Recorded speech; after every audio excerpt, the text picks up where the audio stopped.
If you are a frequent listener to the podcast, you know that we have been sponsored by Fuji Sports for quite some time now. Whether you're looking for apparel, equipment, bags, or accessories, Fuji Sports has got it covered. Go to fujisports.com to see the latest selection of everything you need for your Jiu-Jitsu, Judo, or MMA journey. That's fujisports.com. Let me take a minute to tell you about RŌL TV. If you're looking to take your Jiu-Jitsu to the next level and supplement your BJJ education, then RŌL TV has you covered. RŌLAcademy.tv has over 1,500 videos covering individual techniques, positions, and concepts, including seminars and workshops with top-level competitors and instructors like Chris Wojcik, Robert Drysdale, Aaron Hurley, Emily Kwok, and more. Whether you are a beginner or a more advanced student, RŌL TV is the online platform that can take your jiu-jitsu to the next level. What's up, everyone, and welcome back. If you haven't already, please hit the like, share, subscribe, download, listen, and whatever other button there is, and leave us a review wherever you do listen. This helps us bring you the great guests and amazing content that you've come to expect. In this inspiring conversation, Nattie Boss shares her journey from martial arts to self-discovery through jiu-jitsu, emphasizing the importance of routine, presence, and the simplicity in life and training, and how discipline, mindset, and understanding your why can transform challenges into growth opportunities. Here is the RŌL Radio with a mom of two, a first-degree Six Blades black belt, sports dietitian and owner of Body by Boss, and host of the Empowered Athlete podcast, Nattie Boss.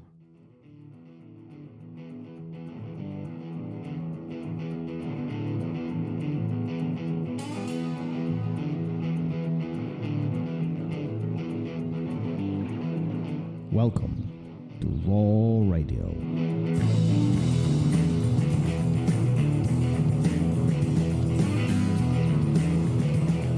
And we are live. Nattie, welcome to the show. How are you? How is your morning? Sounds like it's great, but I want to make sure we check in. So how are you? Yeah, it's been great. This morning I went to hot yoga. I love starting my day that way. 5:30 in the morning, eat breakfast, have my coffee, go to pro training, prepping for PANS right now. So kind of getting the hard training in the morning. And then had some lunch and got ready for this little interview, this conversation. So it's kind of a perfect morning to me. Sounds good to me. Do you have a routine that you follow every single morning, or you're more of a free spirit where you wake up a certain time but things flow by themselves?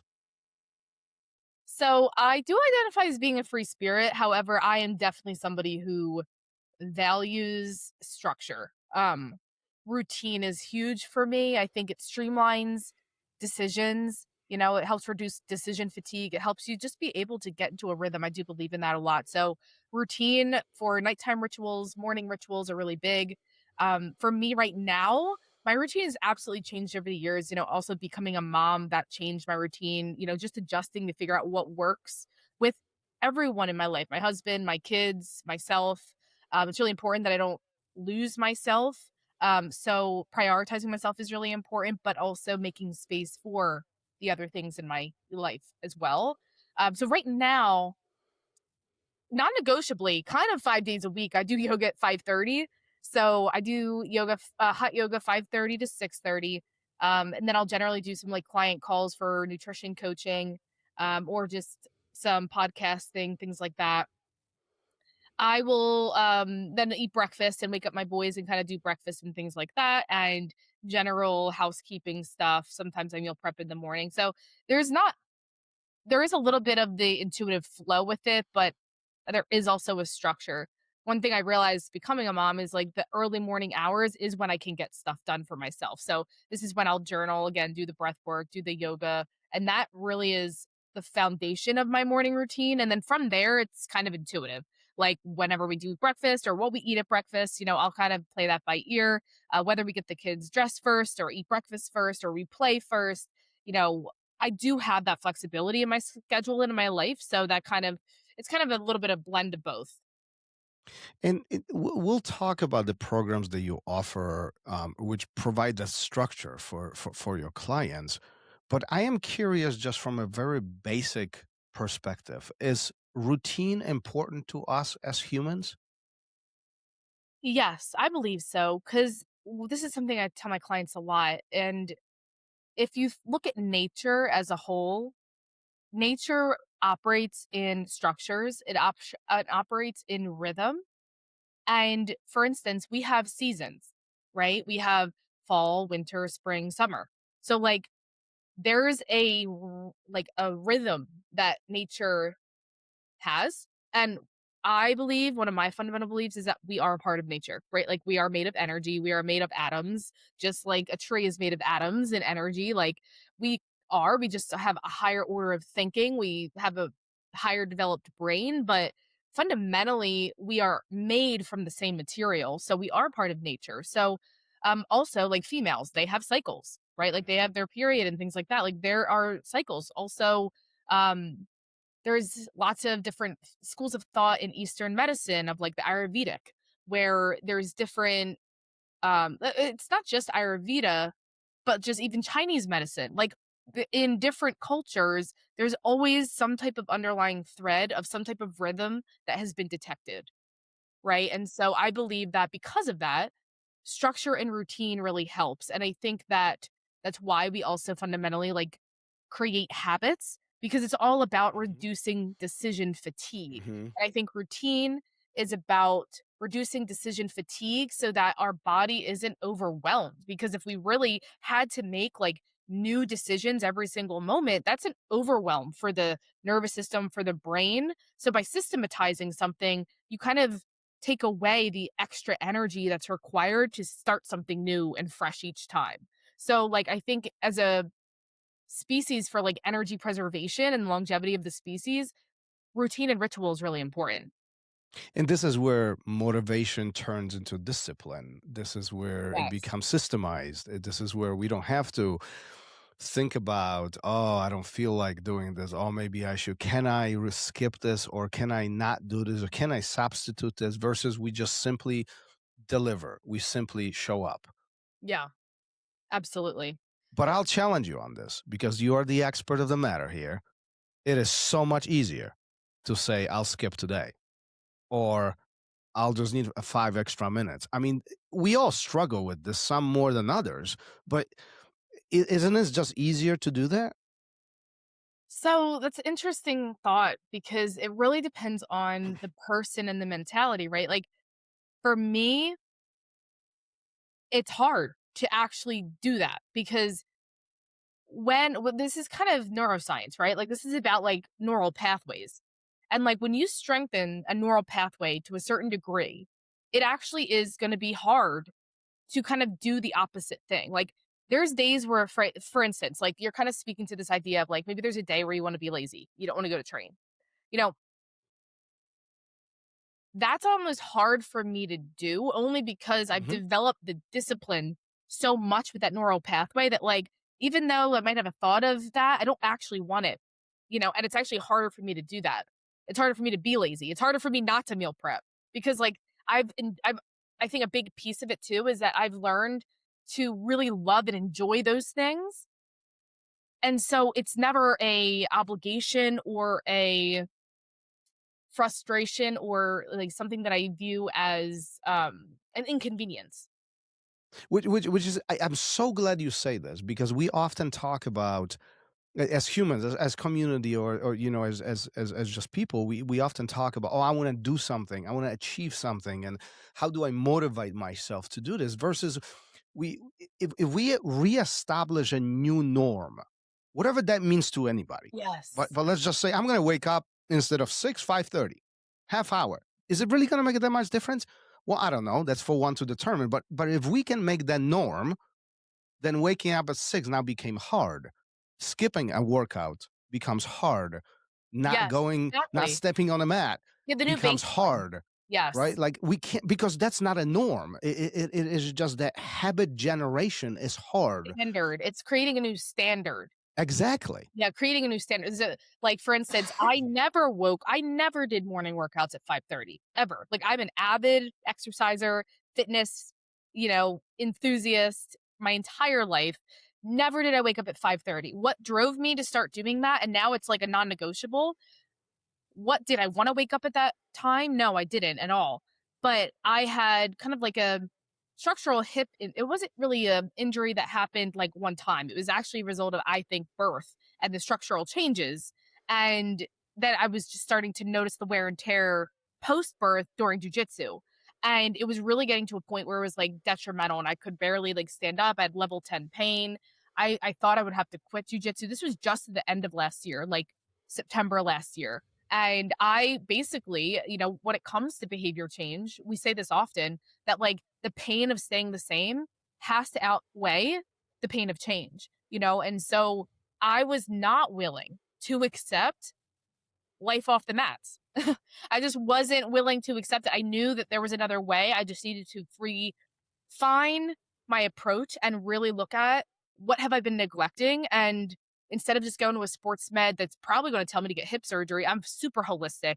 So I knew that like I wasn't really doing my due diligence as much as I was previous years, pre-children, in like doing my yoga and recovery. So I knew, having that knowledge, you know what? I haven't really been prioritizing yoga. Like 5 minutes of stretching isn't anything when you're training hours and hours a day, right? Like I really needed to dedicate like actual time to recovery. So I signed up for a yoga class and I was like, I'm going to commit. I love behavior change by doing it through challenges. We could talk about that if you want, but like challenges is something that I've always done and it's absolutely helped me create new behaviors and changes in my life. So I gave myself a challenge and said, before I start seeking out professionals and, things might be costly, I'm going to do what I know that could potentially work. I felt my best when I did yoga and jiu-jitsu simultaneously. So I'm going to commit 30 days. I'm going to sign up to a yoga studio and I'm going to do jiu-jitsu every single day for 30 days. I'm going to do yoga every single day for 30 days and see if this can help, because I knew the science behind yoga that I particularly do that works on the spinal health. It works on the flexibility, the mobility. And since it was my hip and the hip's connected to the spine, I was like, you know what? I think that this could work. So fast forward, I did the 30 days. I literally healed myself. It's insane. Like I literally felt like it was a miracle. I was so proud of myself for utilizing the knowledge I've gained over the years and really just did it, because I feel like it's so easy for people to take the short way out. Like, let me just go see this, or, it was hard for me I had to way scale back jiu-jitsu. I barely trained in the 30 days because I couldn't train. I couldn't move. And that's why I was like, I'm not willing to accept that jiu-jitsu's over. Like I'm just getting started. And so I need to refine my approach. I need to let my ego down, stop training, focus on recovery, do the damn thing. And if it doesn't work, I'll figure out the next step, but this is the first step. And I didn't need a next step because it worked. And now I'm like preaching from the hills to everybody to do yoga, because I'm like, holy cow, guys, if you got spine and hip issues or neck issues, I'm literally healed. I mean, the past couple of weeks, I've been doing hard training every single day, and I feel like I'm 18 years old, and I'm 34. Well, Like, good for you. I mean, that's a big statement. 34 to 18. Well, my Whoop band, which is my recovery fitness band, people might know what that is. It says that my, metabolic age is 22 years old, and I just turned 34 yesterday, and I feel like I'm 22. Like, I really feel like I'm 22, so I'll take it. First of all, happy belated birthday. I did not know. So, Thank you. But I think the fascinating side of this story that you are sharing is for me at least, is not necessarily the fact that you turned it around. Because I think strong-minded people, such as yourself and many other athletes out there, and most black belts, have that ability to see, well, this is not working. How do I fix this? I have few choices here. Which one is most beneficial to the outcome? And we'll make some, and we'll overcome these obstacles. But that's a very small percentage of people around the world, and even small percentage of people training jiu-jitsu, period. Yeah. Right? Most people in a general population will say, well, your hip is hurting you. You are nuts. I mean, you are crazy. Why the hell would you be doing jiu-jitsu? Like, it is so much easier to say, I'm going to go and play pickleball, or I'm going to switch this to swimming, or do something else. Like, but clearly this is not working. And this pivots us in a very different direction. So why in the world where is your mind when it comes to the priorities that you say, well, no, quitting is not even an option. That's not even on the table. I don't want to talk about that part. I want to talk how we're going to fix it, Yeah. because that's a minority Yeah. as far as the decision-making process. Yeah. It's interesting. I actually I have the opposite of most commitment problems that people have. My problem usually lies in overcommitment, not undercommitment. Mm-hmm. So it's really easy for me to put my mind to something and do it and follow through. And something that could be like a decision I made in a moment, all of a sudden is a 10-year commitment. Like it just happens. So like for me, I've been a martial artist my entire life. And so I just think it really instilled on me from an early age, or in me rather, just quitting isn't an option. Like that was something that really became a core belief. Like you just don't quit. You figure it out. Where does this come from? Is this your parents? Your childhood? The community you've been part of? I mean, To be honest, it really wasn't prevalent in my upbringing at all. It was just something I think the only way my childhood really related to it was I was I feel like I had to become independent early on. And I don't know if it's because I was an older child and like as more children were born, like I have two younger sisters, like that's kind of the older sibling mhm. syndrome. Like you end up kind of being a little bit more hyper independent because like as more children are born, more of their attention, the parents' attention goes to the younger kids. And so like you're kind of left in the dust a little bit. And the thing is, I excelled at a young age by myself. So they were kind of like, she's already excelling by herself. Mhm. They kind of promoted the hyper independence. So like I kind of learned at a young age, like I have to depend on myself, and I Was have that to, hard? I don't think I don't think it was hard in the moment, but what I realized became hard was like I excelled and achieved a lot of things because of that mindset. But what I realized it was a little unhealthy was like I didn't know how to ask for help. I didn't know how to reach out to Mm, support, yeah. because I never learned it. Like I just kind of took it and run with it. Of course, if anybody tells me to be independent or hey, do whatever you want, like for me, that was like, okay, like I'll take it and run with it. And maybe part of it was just my innate build, like my internal makeup of being a Pisces or whatever it is. Like that it just kind of was all perfect. Astrology, maybe all of it just who I am as a person that really blended well with. But then I realized just in retrospect, as I got older, my areas of struggle were never about initiative or doing things. It was just more so like understanding, and that's why I'm so big in what I do now in balance and burnout. That's Mhm. something I'm so passionate about because somebody who is hyper performance focus and human optimization is something that I've been obsessed with since sixth grade. And performance, something I've been obsessed with since my earliest years. And you can absolutely hit burnout on so many different levels: spiritual, mental, emotional, physical, if you don't keep it in check every once in a while. And if you're in constant pursuit of doing and going and achieving, there's such an addictive quality to that. But if you don't kind of do like check-in points every once in a while, like you run yourself into the ground. And so Isn't my this is my it hard isn't part is realizing that when I needed to slow down, like how to ask for help, and not knowing how to ask for help because I literally just never did. isn't this burnout point which you speak about, isn't this when typically the pendulum swings in the opposite direction and we do nothing?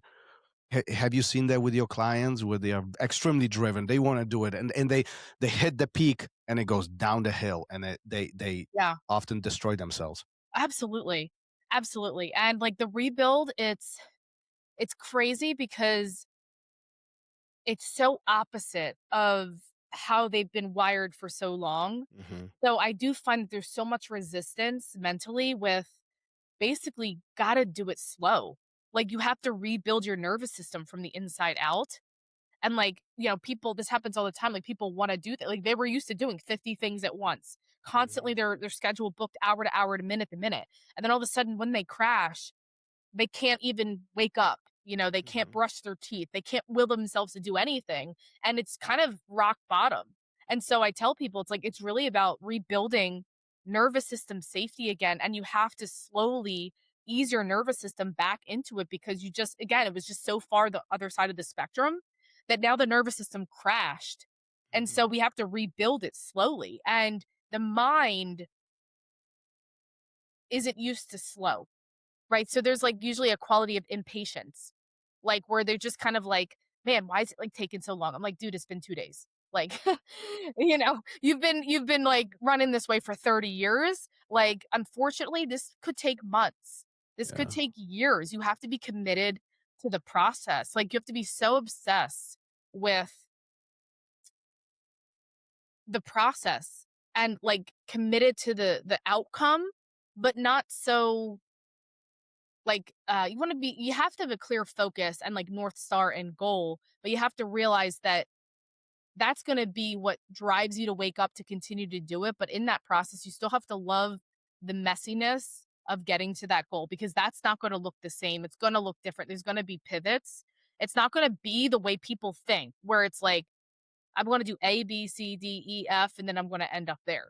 It's like, no, there's going to be lots of curveballs that come in, and like you have to be willing to kind of allow your own timing, but it doesn't mean that you lose sight of the goal, if that makes sense. Oh, no, absolutely. As you're describing this, I can't help myself to correlate this to somebody who's starting jiu-jitsu, white belt, maybe even early blue belt, perhaps, when we are extremely hungry and we have this, addiction might not be a good phrase here, but we are really drawn into this knowledge acquisition. It's like everything is hot. Everything is cool. I want to be there 6 days a week. Screw that. Twice a day. Let me pack it up. 100%. Let me pack it up. And then there is this one day and it all kind of ends. And then they are a ghost and you don't see them. And getting them. Have you experienced this? Do you know what I'm referring to? Oh, absolutely. Yeah. I mean, like I experienced that, again, my goal from the first class I ever took was to get my black belt, and to master jiu-jitsu. That was like my goal. So I kind of learned that even though I hit that, like I started to learn along the way, like how to make adjustments, and one of the things, and part of it was like, I've been a lifelong athlete. I've been in the health and wellness industry. So I had a lot of knowledge, from a kind of expert level and kind of like a professional level to be able to integrate. I wasn't just like somebody, in accounting doing jujitsu. Like I was really much in the field of health and wellness. So I could utilize as I was learning to kind of make adjustments to be able to continue my journey without quitting, if that makes sense. Right. But in working with clients, that's why one of the, like my favorite people that I try to target are white belts and blue belts, because I'm like, guys, I understand the honeymoon phase. Like I understand. And it is an addiction because it's actually a dopamine addiction. Absolutely. It's a dopamine addiction. And I fell into it, and because of that, I try to teach people from my experience of the modulation that needs to happen. Like, again, I know that you want to do 6 days a week. I know that you want to do 2 a days. But you got to give your body, your brain, your lifestyle, your other relationships. A lot of relationships in jiu-jitsu fail because they're like, all of a sudden, like, now you're cheating on me with jiu-jitsu. And like, the spouse does not like it. For me anymore.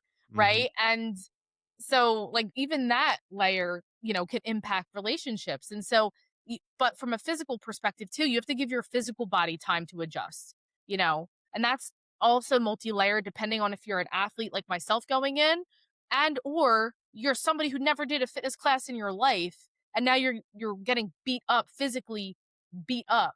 And like, you're trying to do that 6 days a week. Like your body is not used to that type of movement, and so you got to give yourself a grace and adjustment period to actually make it more sustainable so that you don't burn out mentally and physically, Well, and I also better. I also think that, and correct me if I'm wrong, but I also think that the physical exhaustion or burnout is much easier to notice versus the mental burnout. Like, don't we need a time to simply process what we learned just Yes, from that's that such a great perspective? point. I Such a mean, great when we point. when we are a white belt or even a blue belt, like in the first few years, the amount of information, especially Mhm. today with our Yeah, phones and everything is being yeah. available, and then instructors tell us, our peers tell us, we are doing stuff. Like the amount of information that's being thrown at us, I mean, it's ridiculous, Yes. right? Like, don't we need a moment where we just sit down and just process all of this so we are ready for the next time, whenever that is?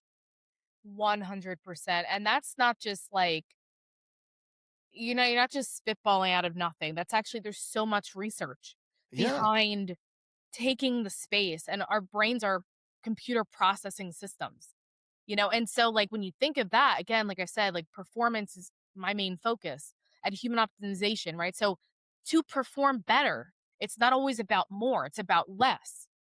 Hmm. And it's about, am I actually retaining the information?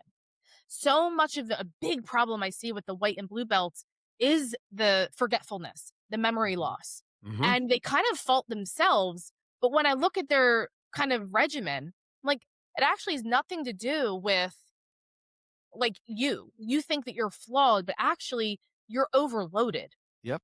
and you just need to do less and you need to just do it better and really retain the information, and you're going to see better progress. You're going to go further faster. You again doing 2 reps of one technique and just doing 20 techniques a week and you retain none of it, of course you don't remember it. And then you get frustrated when you do a live roll and you can't remember anything Hmm. because you have to really embed it in that long-term memory, and that takes repetition. So it's about just like focusing in on 1 or 2 things that you can take and extract, and then repeat, repeat, repeat, repeat, drill, drill, drill, drill, drill, and then you're going to see that kind of click. And I think that's the biggest thing, is just kind of like that overload, doing less and learning less. And even if you learn a lot, just like focus on one thing at a time. Make that part Yeah. of your memory and before you add to it. Yeah, wouldn't you agree that the distraction point in general is just so high these days? And I'm not even talking about jujitsu, but I'm just in general, but jujitsu specific, Yeah. especially for brand new people. It is. I mean, the amount of information is so ridiculous, and narrowing it down is hard. I mean, we are talking about hard things, right? Like, Yeah. how in the world I'm supposed to narrow this down if I don't know what I'm narrowing? Like, you don't know Yeah. what you don't know, right? Exactly. But this is Yeah. where we as coaches come in, right? This is part of our job to create the guidance and create these platforms or systemizations so these individuals don't have to make these decisions. They essentially submit themselves to the system. Is that a right phrase? Submit themselves to the system. Yeah, I mean, like, if we create a system, right, they need to allow themselves to be adopted, right? Yeah, and I mean, I was really blessed with who's my now husband, but like he was my coach from the start. He's been my only coach from white belt. But he had such a great understanding of jujitsu, and I just feel like I developed such solid fundamentals that I still use to this day. And partially, I guess, having started at 18 and, before social media was really as big as it is now Mhm. and AI and everything like that, there was maybe some exposure online to that, but I still feel like it was not as omnipresent as it is now, as far as information overload. You kind of just learned what your instructor was telling you. You Mhm. didn't do like a lot of the external searching and things like that, and online platforms. Um, and so he just gave a really good fundamental that I just kind of, ran with. And I think that the hard part is that it really depends on your coach, and just like where they come from and like what you're learning. Like there's some white belts doing like barambolos, and I'm like, I understand it's like new modern jujitsu, but like for me, I'm like, that's not fundamentals. You give me a white belt trying to barambola me, I'm going to smash you. Like that's not fundamentals, like and I think fundamentals from just a safety perspective and like what jujitsu was rooted in, which is self-defense. Like really seeing it that way too. For instance, I see people constantly turtling on me, constantly. And I'm like, that fundamentally is a flawed view in my mind because you're turning your back away from an attacker. 100%. So like for me, it's like, and I get, feedback on this all the time that I'm so annoying to take my back because I never turned my back ever. And whether or not I'm doing a specific technique, it's a fundamental concept because I'm looking at it through the lens of self-defense, even though I do it for sport and I do it for other things. It's those specific principles that I feel like have been lost a little bit in kind of newer jujitsu where we've gotten wrapped up in maybe the modernized and kind of like highlight real flashy stuff versus like we have to remember what we did jujitsu for, because if you're getting attacked, you're not going to berimbolo someone, like on the street. I'm hoping you don't, so that's kind of like something there that maybe if there's something to focus on. And you have to also think about the clientele, having worked with hundreds of women, so many people come in for self-defense, but they're not really getting that piece of it. And you don't have to have like a boring self-defense class, you know what I mean? But jiu-jitsu is self-defense in and of itself, but the way that you're approaching it, right? Like if you're just doing single leg X guard and you're just doing like all these different things, which are all parts of it, but like there's no fundamental self-defense concept. I think that, it deters certain people because they're there for self-defense to start with, I think you are bringing up a very important and in some ways probably somewhat controversial point of jiu-jitsu is like this one. The evolution of jiu-jitsu is very present and very rapid, right? Things are changing constantly and very fast, so we can't ignore that. But at the same time, this concept of what you describe as self-defense is so critical and oftentimes is being correlated to these boring moves, how to escape when somebody is doing blah, blah, blah. And I feel like, and correct me if I'm wrong, I would love to hear your perspective, isn't self-defense majority of distance control? You just simply manage the distance between us. Yeah. And like, it doesn't matter whether you're an X-guard, berimbolo, or flying triangle. It's all about distance control. If one has just understanding what to do and how to do it, now we can protect ourselves, right? So it doesn't have to be that boring. Yeah, absolutely. Yeah. I think that, people's idea of self-defense class is like the old school kind of ways that we see it, where it's like we're going to hi-ya and stab and defend and that kind of thing. And so like they're kind of like both that because they like the the high fast-paced nature of jiu-jitsu or something. But like at the end of the day, jiu-jitsu is self-defense. It's just like coming back to that root and that principle, right? Like the Gracies, they were smaller, and they fought bigger people. And why did they dominate? Because that was like one of the fundamental principles of jiu-jitsu is the fact that a smaller person can use leverage and strategy and different concepts like distance to be able to overcome an opponent, overcome an attacker, and like not lose sight of that. And I'm a small person. I'm 5'2", and so that was something that really drew me in about jiu-jitsu. I did martial arts my whole life, but jiu-jitsu became addictive to me because I knew from the first class that this was the most realistic martial art I've ever encountered. Like it was the most realistic as far as self-defense. It doesn't give you the false confidence that some of the other martial arts did. And I have black belt in Taekwondo and I competed in high levels. I have a judo brown belt and competed in judo as well. But jiu-jitsu, as a black belt myself there, I realized that this, most fights end up on the ground, or there's some type of tackling or this, that, and the other. And so I realized like that really was just so realistic. And so in developing actual skill around something that's so realistic, it gives you a true sense of confidence, and the ability to protect yourself. And that's what really drew me in because I just knew that if I got it, like I just knew if I got attacked, I train for this. Like, I know exactly what to do. It's not like just a kata, right? Or like these created series of techniques when your attacker attacks you a certain way. Because jiu-jitsu is unpredictable every single day. Every single day, every match I have is completely different. It's super chaotic. And I have to be able to use my training to be able to manage that in the moment. And that's so it parallels in life as well, even if you're not being attacked, right? But that's just like one of the examples. You mentioned a moment ago that you have experience in other martial arts. Take me back a little bit to the beginning of this. Let's pivot this conversation to the beginning of Natalie's life, if you will. Do you remember your very first day on jiu-jitsu mat before we get to the other stuff? Jiu-jitsu mat? Yes. It was just like they used to do like a intro lesson for the person first class. Who introduced you? Techniques.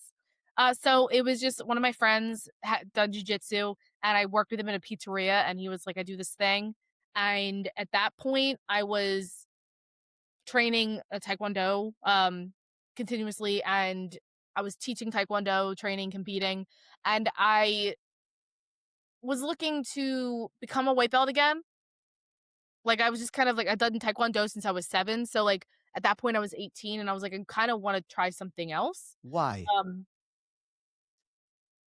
Mainly because, to be honest, there was a little martial arts kind of politics. And so I was a little burnt out from taekwondo because I had to change dojos a lot because of like dojos shutting down.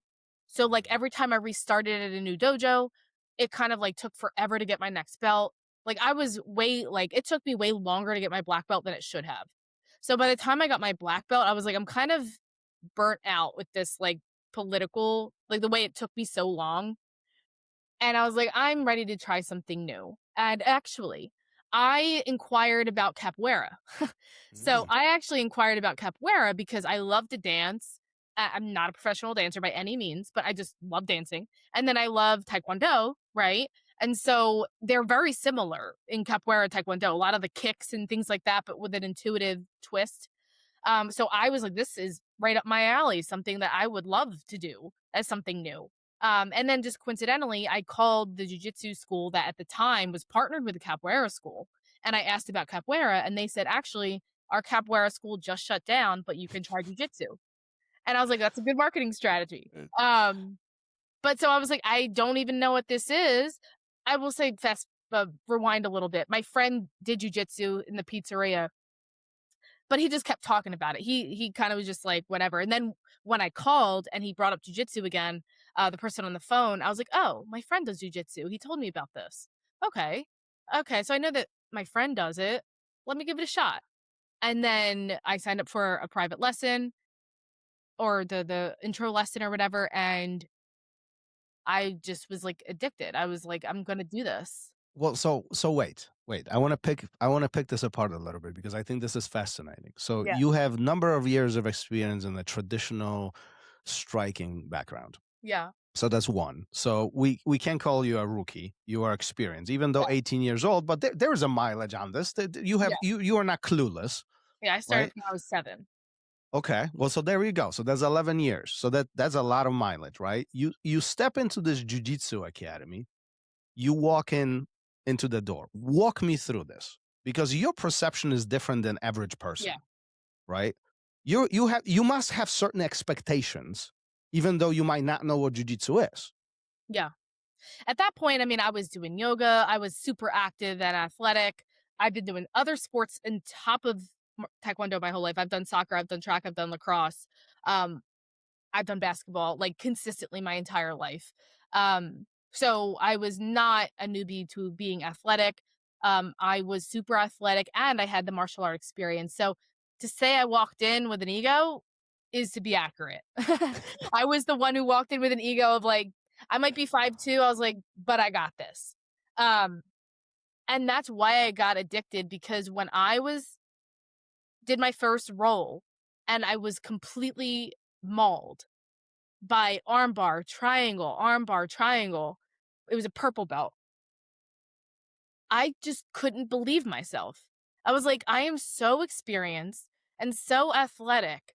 It didn't even matter because I didn't know this thing. What is this thing that I'm missing? Like, because I felt confident in myself up to that point. Like, just with my overall fitness level and just being a high level ranked Taekwondo competitor with multiple gold medals, in breaking boards, in form, in sparring. So I walked in with an ego for sure. And just, it didn't matter because I didn't know any techniques in jiu-jitsu and I would just get mauled. And it just was so fascinating to me that, like, I literally vowed so deeply in my soul in that moment. I was like, I'm never quitting. I'm going to master this thing because this is something I can't accept as what I thought at the time was a weakness. Like, I was just weak. I was vulnerable. Like, I wasn't as bulletproof as I thought. So walk me through your thoughts. You go home or perhaps sitting in a locker room, wherever it took place. And I'm confident there was this moment where you will reflect on things. You process the day. Do you feel like you wasted 11 years of your life in Taekwondo because you just got mauled by purple belt and that was an ego check? Hello. Absolutely not.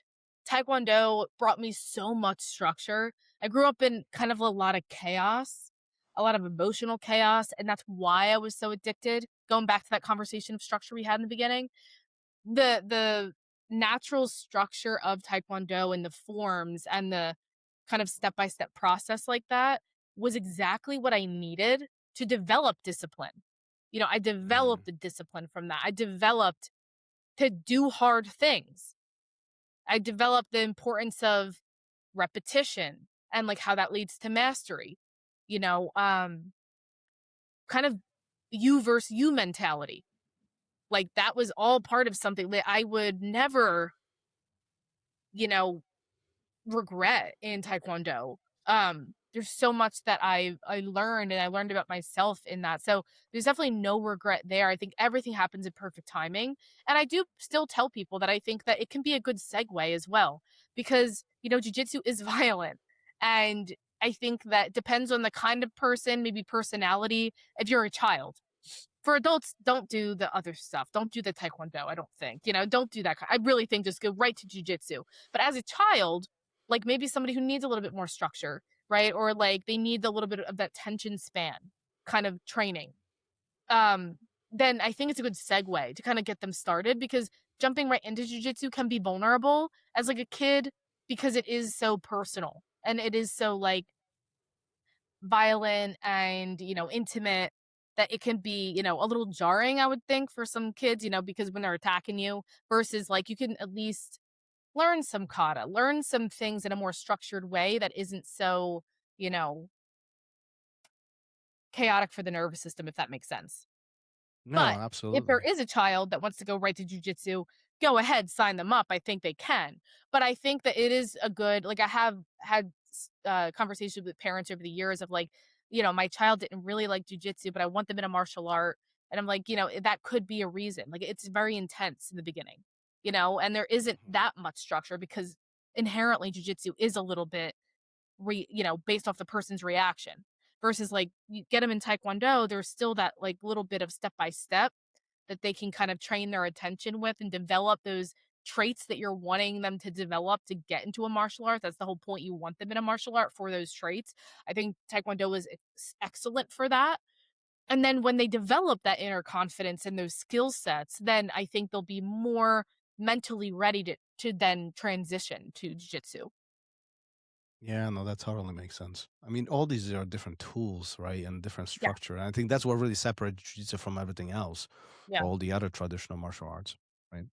So are you addicted from that point? You step on the mat for first time. This is a puzzle, ego check, boom, things just happen. Yeah. Yeah. I was You're addicted. hooked. I was addicted because I don't like sucking at anything. I literally don't like sucking at anything. I was like a perfectionist my whole life. I call myself a recovered perfectionist now because I have healed from the toxic aspect of perfectionism. But, as a performance seeker, there is some element of perfection that they seek. Mm-hmm. And So, just sucking at something that bad, I was like, this is never happening again. Like, I literally was like, I'm never quitting until I get my jujitsu, until I get my black belt. And 15 years later, here we are. Like, I still do it just as much as I did before, and it's been such a beautiful journey because, maybe initially I signed up for my ego, right? Because I wanted to master something that I wasn't good at. Like, there's a part that's like, you suck at this, so you have to get better. That was kind of an ego initiation. But who I've become because of jiu-jitsu makes me want to cry, like, in just the best way possible, because I didn't realize how deeply a personal development journey jiu-jitsu is. Like, how it forces you to see your shadows, your weaknesses, and like to literally transmute them into just the more powerful versions of you. And that's really what I think the beauty, and that's my addiction now. My addiction isn't, perfecting it. Like, that's over. Like, there is no perfection. It's a constant. The jiu-jitsu is a circle. Like, you never reach an endpoint. Like, the second you learn something else, there's a reaction and action for that defense. And then there's another thing that comes up, and then there's a new technique. So you're never really ever perfecting it. It's always evolving. It's a moving, living, breathing martial art. And so my biggest learning curve of 15 years is realizing that there is no endpoint. Whereas I signed up thinking I was getting to an endpoint. You know what I mean? Like, I signed up thinking like I'm getting my black belt, AKA I mastered it. But as a black belt, I'm like, I'm so far from mastering it. Like, there's a depth of knowledge for sure, but like, really it's not about mastering it and getting the black belt. It's mastering yourself. Do you feel this is one of the reasons why people quit jiu-jitsu? This sense of 100%. wanting to master it, 100%. wanting to end it, and there is really no end in sight? I think that is 100% one of the reasons. And the other thing is, because like hand in hand with that, is that because you will be asked to meet yourself. We always say like the mats don't lie. The mats are going to force you to meet yourself. And if you are unwilling to meet your demons, you'll quit. But if you're stubborn as hell, and you're willing to have a curious mind and like really be growth minded, to be like, I want to grow over anything else, not be perfect, not like win, but growth is my core value, then you're going to continue because that's what it's asking you to do. But that's hard, isn't it? That's hard for us as humans. Growth is why most people are in their comfort zone, not reaching their goals. 100%. Because you got to choose pain. You got to choose growth, growing pains. Yeah. That's why we are psychotic. Because we choose pain, we choose the hard path. Jiu-jitsu is not the path of least resistance, as far as like, when you go to train, like, you're signing up to get beat up. Like, it's going to be a hard day. Even if you have a great day, like, it's still hard. Well, this is the fascinating part. And I was just telling some of my students this couple of weeks ago. It is, jiu-jitsu is one of these ironic activities where, one, you come in with a smile on your face. You get beat up like there's no tomorrow. You leave with a smile on your face for some odd reason. And you paid for all of this. This doesn't happen anywhere else. Like, we all nuts in some ways, right? But that's better than the alternative, than sitting on a couch or doing something or not doing anything for that matter, right? Yeah. I mean, to me, like, you have no idea what I did before this call. I mean, I literally, it was like a dog fight. Like, it just mauled, just mauled. Like, we went to war an hour before this call. You know what I mean? And it is just absolutely incredible. It's just absolutely incredible. And for me, something I realized recently was just really connecting to your why, for jiu-jitsu. And that can get lost over the years because there's so many different facets. People get caught up with competing or, just different life situations happening, and they can lose their why, because it's so important to reconnect with that. Because, like I said, jiu-jitsu is hard. So like, at some point, people always have this like crossroads moment where they're like, why am I doing this again? Why am I Mhm. paying to get beat up again? Mhm. Like, why? This is hard. And like, I don't know if it's worth it anymore. Mhm. When you have that moment, you got to stop jiu-jitsu. And I don't mean quit, but you need to pause and you need to really connect back to your why, because it is a hard journey, and like, you have to love it. You have to love that journey. And if you've lost the love for it, you got to stop and reconnect to that love. Because, and that's not even jujitsu, to be honest, it's any activity you do, any hobby you do, any relationship you have. Jujitsu is a relationship. Mhm. So with people or with things, anytime you lose a love for something that you've done because you maybe got into routine, got into habit, right? Going back to that conversation, like just been doing, I've just been going, and then all of a sudden, like, I don't even like care. When you get to that point, you got to pause. It's time to do the reflection, because to go back to what you said earlier as well, apathy and lack of motivation and a decreased desire for something that you once loved are all signs of burnout. Mhm. So that's Yeah. something to consider. Yeah. No, absolutely is. I feel like there's a lot of passion behind everything that you're describing. I mean, a lot is probably understatement. It just flows, pours out of you as you talk about this, helping people and finding why, finding purpose, and doing what is meaningful versus just going through motions. Is this why you are on a mission to help other people, especially women, to discover that why, to discover that purpose? Absolutely. Yeah. Like, it really has changed my life, jujitsu. And, I love giving back and working with all athletes, but also like just specifically jujitsu women, and helping them just see the power of jujitsu, and how it can transform you, and it's fueled me 100%, because I think that as far as purpose, I feel like my purpose is to help people step into the best versions of themselves, and I believe that I was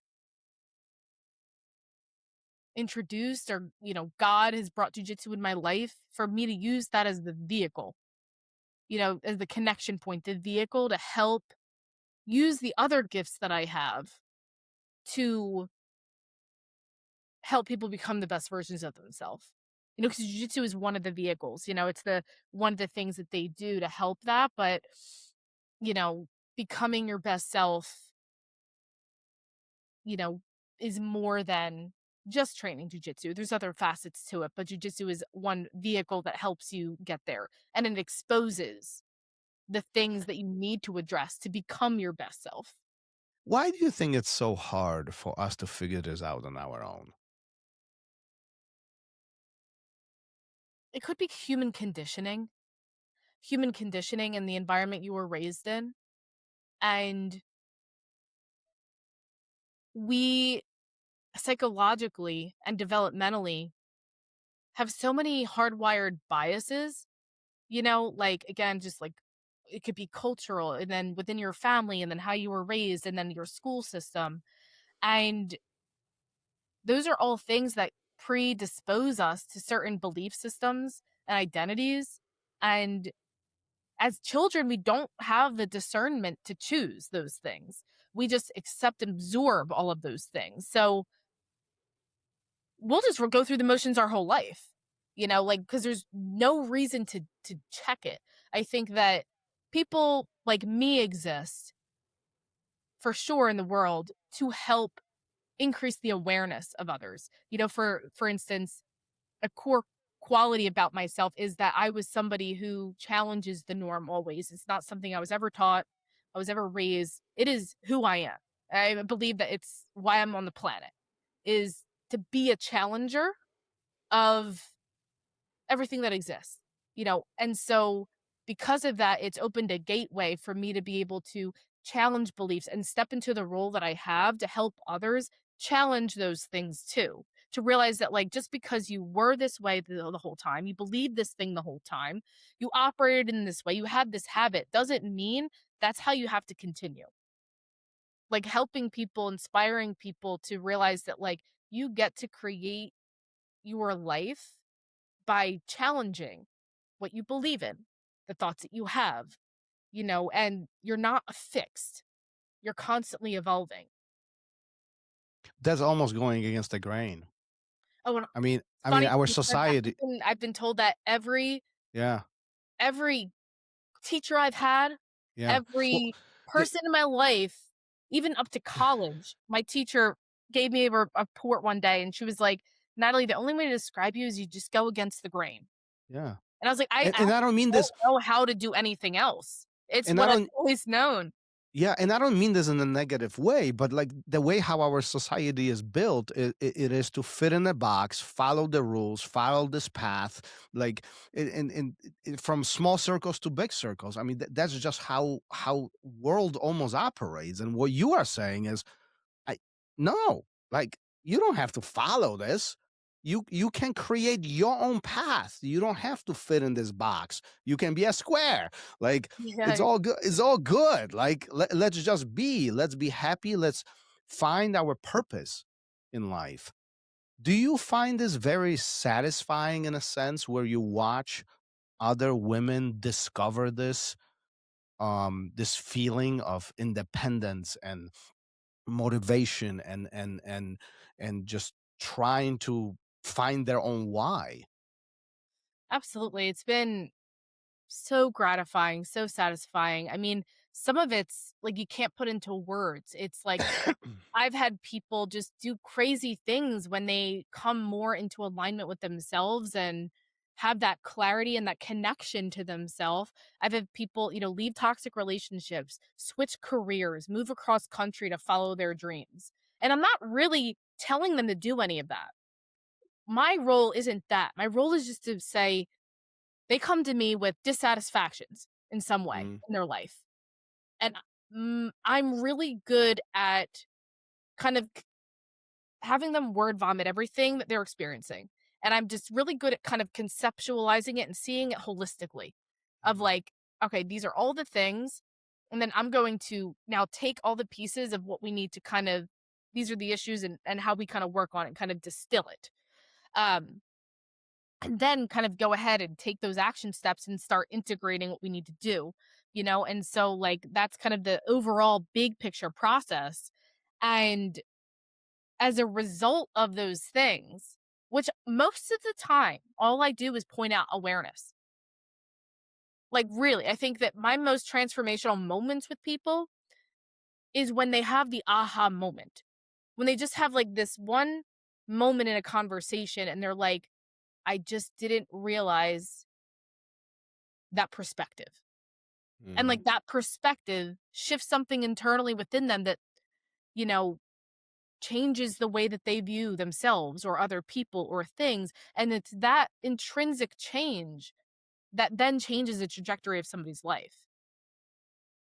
It's just by I mean, that's sometimes huge. giving them a permission. It's like, I've said like things just as simple as like, you don't have to do that. Like, and they're like, wait, what? I don't have to do that?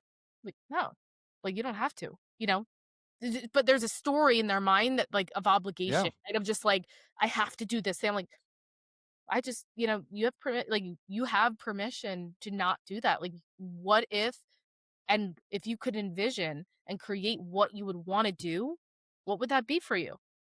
Like kind of constantly asking those kind of reflective questions. I always have my clients come to the answers themselves. Well, It's that's just the most asking the powerful. right questions. That's the most powerful way how us humans really can make a change, right? 100%, because otherwise it's just somebody telling you what to do. and we're going to naturally rebel. So it kind of gets not like I always like laugh at my clients sometimes because I feel like that I ask them another question and they're like, "Are you going to give me an answer?" Yeah, Like, no, I'm waiting to find the right question for you to come into the answer. And then when they have that aha moment, that's what gives me full body chills because I'm like, that your life is about to change. Yeah, those are big moments. Yeah. You know what's interesting about all of this is the fact that you use jiu-jitsu to empower women. But if we look at this from a activity perspective, it is giving people permission to smash each other. Like, how is that therapeutic in a sense? You know what I mean? Like, as an outsider, somebody who doesn't do jiu-jitsu is like, you two are nuts. Like, what are you all talking about? Like, you talk about organized violence while you're trying to find yourself.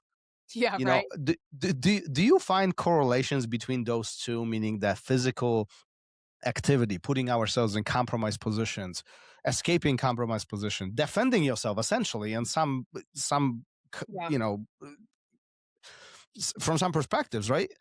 And finding yourself at the same time, doing the self-discovery and becoming a better human, just doing a good job for yourself.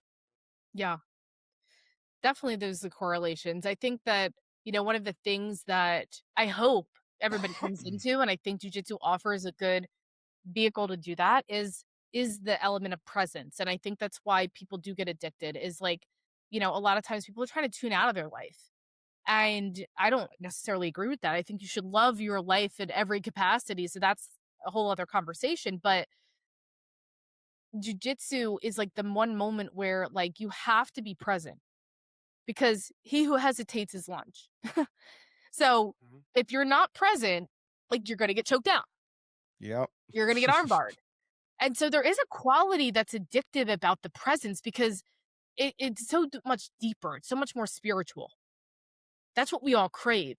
We all crave the moment of pure presence. And albeit we're accessing it through the most violent lens. But if it's not broke, don't fix it, right? Like, it works. But I think that's why people really like get addicted, and that correlation between finding yourself and that growth it's really the presence. Like, we crave presence because, in my experience working with hundreds of people, most people are not present in their life. They're trying to constantly escape their life. They're stuck in fight or flight. Their nervous system's fried. They're focused on the future. They're focused on the past. Hardly ever is anyone that I have a conversation with in the present moment. Anxiety is about the future. Yep. Worry, guilt, shame, it's all about the past. The past. Yep. And so in jiu-jitsu, it forces us to be present, because if you're not present, if you're thinking about anything else, you are going to be lunch. Yep.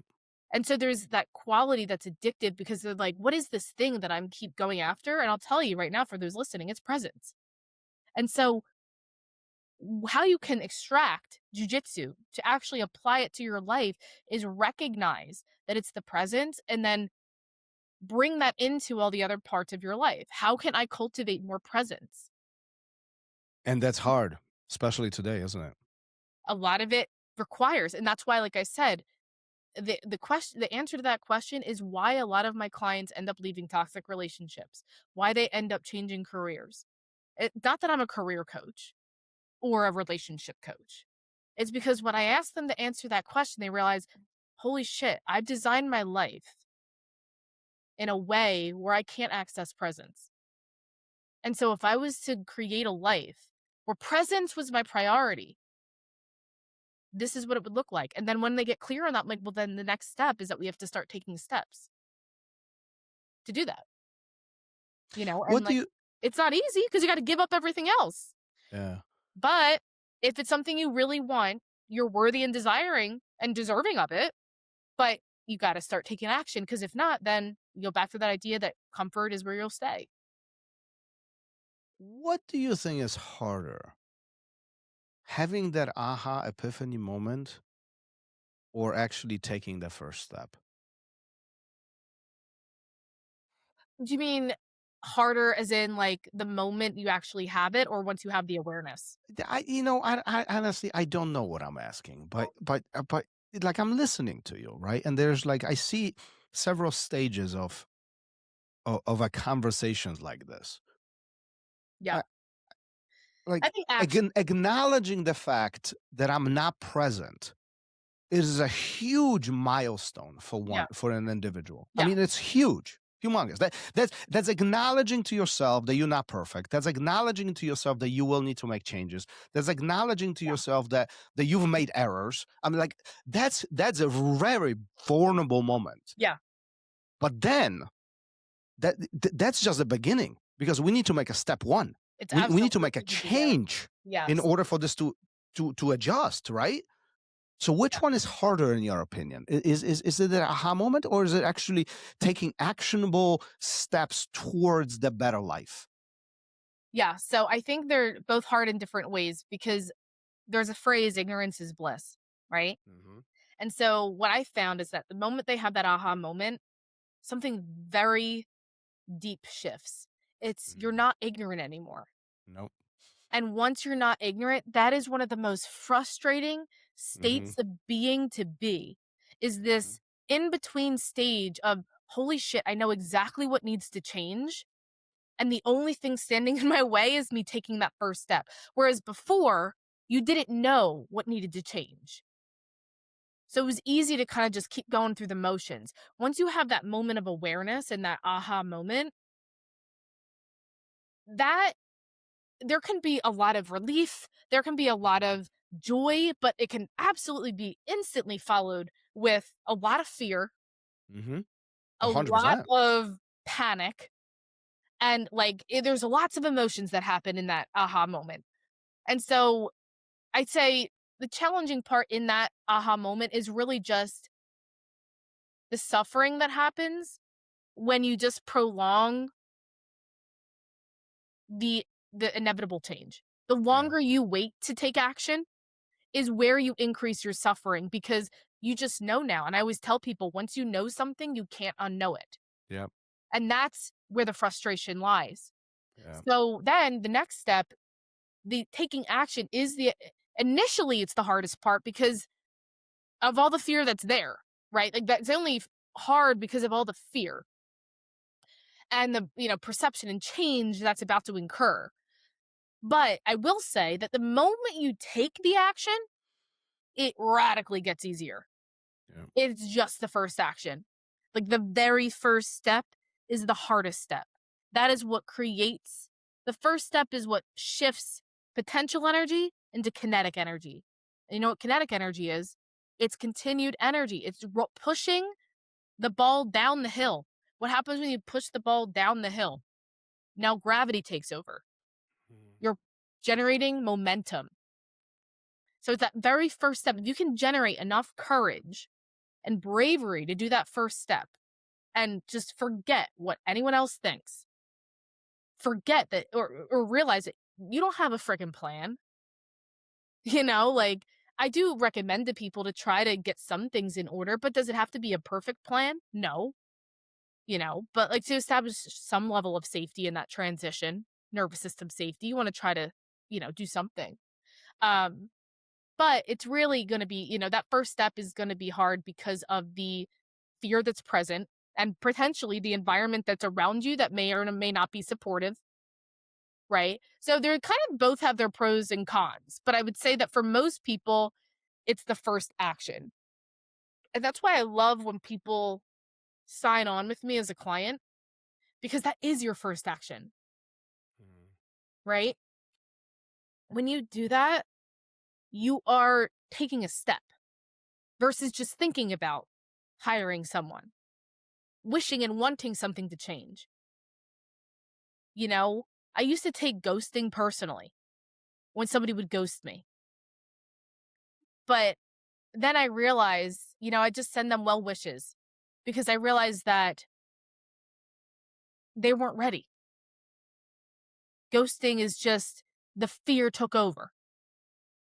The fear in that moment. And so you can't force somebody from that. You can just only send them well and hope that,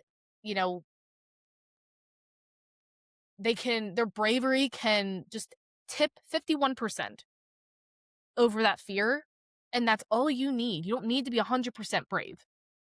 You just needed to tip 51% to just take that first step. That's deep. Really deep. I wish more people had that approach to life. There is a certain level of simplicity to what you described. This is not really complicated. Yeah. It really isn't rocket science. Yeah. This is pretty simple. Now, it's probably hard. It's probably complex, Yeah. difficult to do. But I agree with you with the simple fact that it all starts with this acknowledgement and step one. And from there, it becomes easier. And I think we see this all over everywhere. And I think a lot of people can relate to this. The first day you stepped on the mat, the first day you took a new job, the first day where you became a parent and you had no freaking idea what to do. And yet the kids are still alive. I think we do these things, these scary things, more often than we think. Yeah, and give ourselves credit for. We just don't acknowledge it. Yeah. You know? And then we create these anxiety points about things that we can really change our lives so much, much, much better. Let me, before we start wrapping this up, we've been at this for over an hour. I want to ask you, I try to ask this question every guest that I have. We all have these pivot points. We have these life-changing moments which created a trajectory for our life. I feel like the one that we did talk about in your story is that day one stepping on the mat and having that realization point, that little ego check, that you're not the best of the best, and there is a humbling moment here that's taking place. What do you think would happen if you walked out of that place and said, screw this, I'm not doing this. This is stupid. I'm going to go back to the easier stuff, that's stuff that I've been doing for 11 years. I'm not going to do the jiu-jitsu stuff. Where do you think you would be today?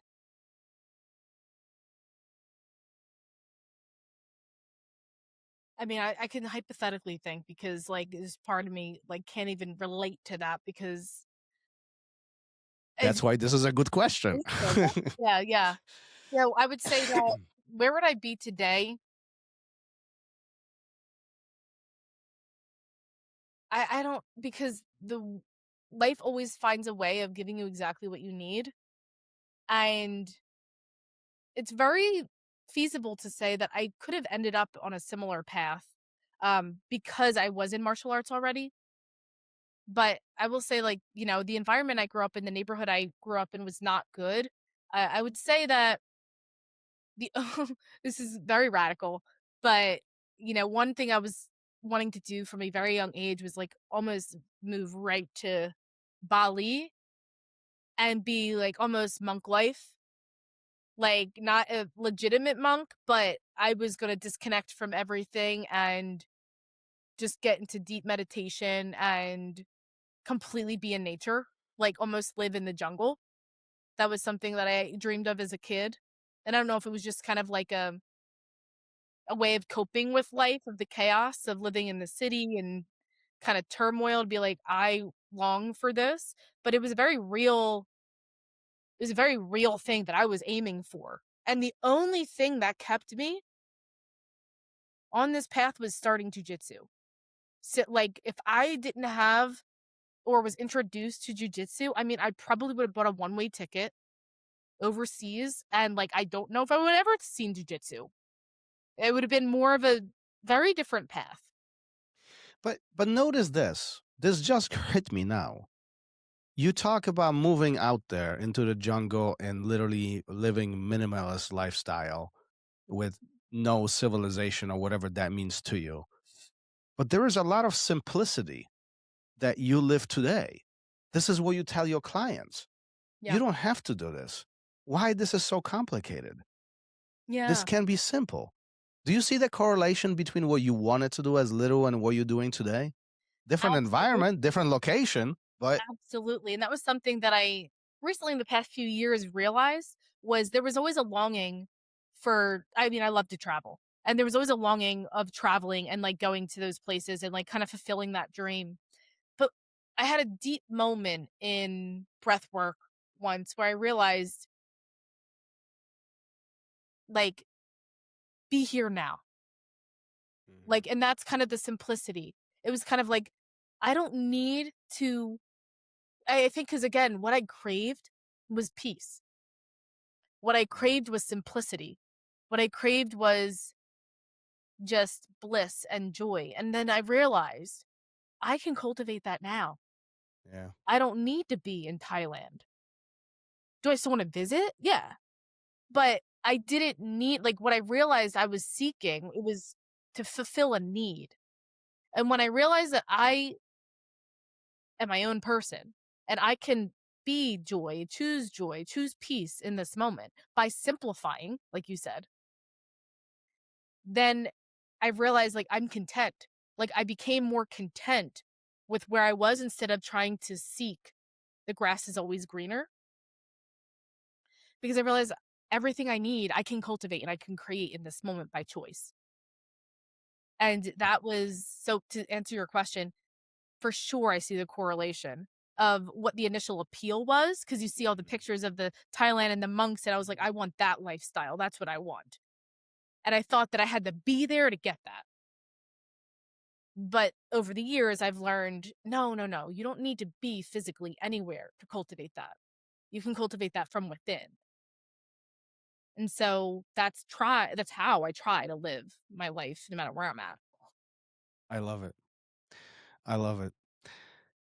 If anybody wants to connect with you, especially the women listening to all of this, talk about a little bit more where you can be found and where your support network is, where people can connect with you, either as a follow-up to this conversation or perhaps seeking some assistance from you. Absolutely. So I definitely hang out the most on Instagram. That's Nattie Boss RD and Body by Boss LLC. Shoot me a message. Like, I'm always in my DMs. So just shoot me a message there, whether you want to follow up on this conversation or reach out. There's lots of things that I do as far as like consultations with nutrition, sports nutrition. I do deep kind of this life work that we've had a lot in this conversation. It's really hard to describe what I do, but this conversation should definitely enlighten you that if you're kind of wanting this type of vibe in your life, mentorship, life guidance, I do that in longer containers too. That's something you can inquire about. Um, and you can also visit my website. I have a lot of resources and programs I've created over the years for performance, for competition in jiu-jitsu, for nutrition. And so I have a lot of self-paced programs. I've done a lot of coaching, group coaching programs. You can reach out if you're interested in that. I am going to be like launching something soon, kind of reopening something. But at the moment, a lot of my time goes to my one-on-one clients and kind of like my deeper work. So if you're interested, I would say Instagram is number one, the best way to get to me. You can also visit my website at www.bodybyboss.com. You can email me. I do get kind of flooded with emails, but my email is also maybe in the show notes. But the best one would be Natalie@bodybyboss.com. But do the Instagram. That would be the best option. And lots of different things we could talk about as far as where you're at, what you're looking to get support with. I could definitely direct you to like the best offer or program or coaching support that I can that would help you fill that need. And as always, I will include all the links into the show notes of this episode. So if you guys are interested connecting with Natalie, take advantage of it. What an amazing, amazing resource might be to change your life. Nattie, thank you for being here. That's number one. Truly inspirational story. But I think there is a unique vibe about you where even where difficult things might be happening in life, I feel like you have this aura and this obsession about simplifying things. And that's really my biggest takeaway from our conversation today. Life doesn't have to be hard, doesn't have to be complicated. We can simplify it, but it all starts with the step one, really acknowledging and taking some action for ourselves. So I do appreciate everything that you do, everything that you've done, and the things that you will do in the future. And thank you for being here, and thank you for chatting with me. Thank you. I've really enjoyed this conversation. It really was enriching for me. And yeah, if you need a mantra, my favorite mantra is keep it stupid simple. I say That's it all my the mantra. time. Like for as deep and philosophical and spiritual that I am, that's my mantra every day. Anytime I have a moment of overcomplication, or overthinking. I'm like, keep it super simple. What would I do if I just simplified? Simplify. When you're feeling overwhelmed, simplify. And it just literally gives you all the answers you need and helps clarify and just makes everything so much easier, and you will access peace so much sooner. I love it. Thanks, guys. I love it. Let's wrap it up for today. Thank you for listening to RŌL Radio. If you enjoyed the show, don't forget to leave us a review and help us make the show even more amazing. For future episodes, check out our website and follow us on all major podcast platforms. Take care.